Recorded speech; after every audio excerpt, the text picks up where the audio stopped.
कलयुग की बात करते हैं, जिस युग में हम लोग जी रहे हैं। आप सभी को पता है सतयुग, त्रेता युग, द्वापर, कलयुग, है ना। मैं दिव्य वर्ष, सौर वर्ष समझाऊंगा, शायद आपको समझ में नहीं आएगा। सिंपल सी भाषा में आपको समझाता हूँ, सरल भाषा में। 4,32,000 वर्ष हमें गुजारने हैं कलयुग में, और अभी ये प्रथम चरण चल रहा है, और कैलकुलेशन के पूर्ण मुताबिक अभी हमने सिर्फ 6,000 साल गुजारे हैं। ध्यान देने की बात यह है कि कलयुग के बारे में मुनि पराशर ने पूरी तरह से मैत्रेय को सारी कुछ बातें बताई है। मैं लक्षण बताता हूं, आप लक्षण को एक एक करके मिलाते जाइए। कलयुग के बारे में जब महर्षि पराशर से मैत्रेय ने पूछा कि बताइए स्त्रियां इस अवधि में कैसा विचार करेंगी, मैं आपको बताना चाहता हूं कुछ लक्षण। आगे आने वाले समय में आपको बहुत सारे लक्षण दिख जाएंगे, कुछ लक्षण अभी भी दिखाई देंगे।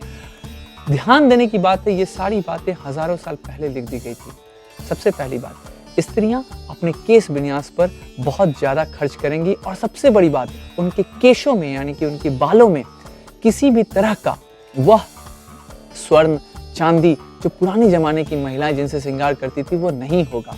दरिद्र पति को ये त्याग देंगी। 12 वर्ष की बालिका भी प्रजनन करेगी कलयुग के अंतिम चरण में। ध्यान देने की बात यह है कि धन पर नारी अभिमान करेगी, और परिवार में सबसे ज्यादा महत्व सास, ससुर और साले और सालियों को मिलेगा। ये बताते हैं स्त्री की महत्ता को। बताता हूं पुरुष कैसे कार्य करेंगे। पुरुष धन पर गौरवान्वित होंगे, और ध्यान रखने की बात है कि माता पिता की सेवा से विमुख हो जाएंगे। धर्म और पुरोहितों को उतना सम्मान नहीं मिल पाएगा जो सतयुग और द्वापर में मिला है। ध्यान देने की बात यह है कि कई बार पुरुष बहुत सारी कन्याओं के साथ विवाह या शारीरिक संबंध भी बनाने की चेष्टा करेंगे और बनाते रहेंगे। इस तरह की बातें पुरुषों के बारे में कहा गया। जमीन के अंदर होने वाले फल को ज्यादा खाया जाएगा, जैसे कि आलू। ओके, ध्यान देने की बात यह है, समय पर वर्षा नहीं होगी, लोगों के आपसी संबंध खत्म हो जाएंगे, दरिद्रता और नए नए रोगों का शिकार जनता को करना पड़ेगा।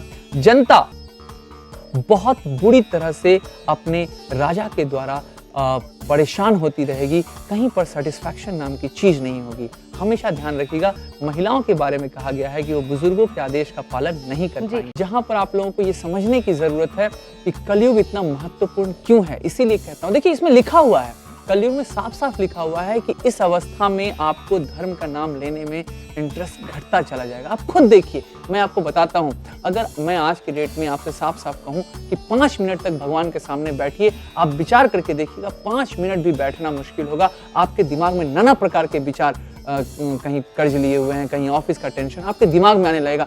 अनुभव करके देखिए। इस अनुभव से ही मैं आपको कहता हूं कि ज्योतिषीय उपाय के द्वारा कम से कम 3 दिनों तक तो पूजन करवाइए। पूजन करवाने से व्यक्ति को फल मिलता है।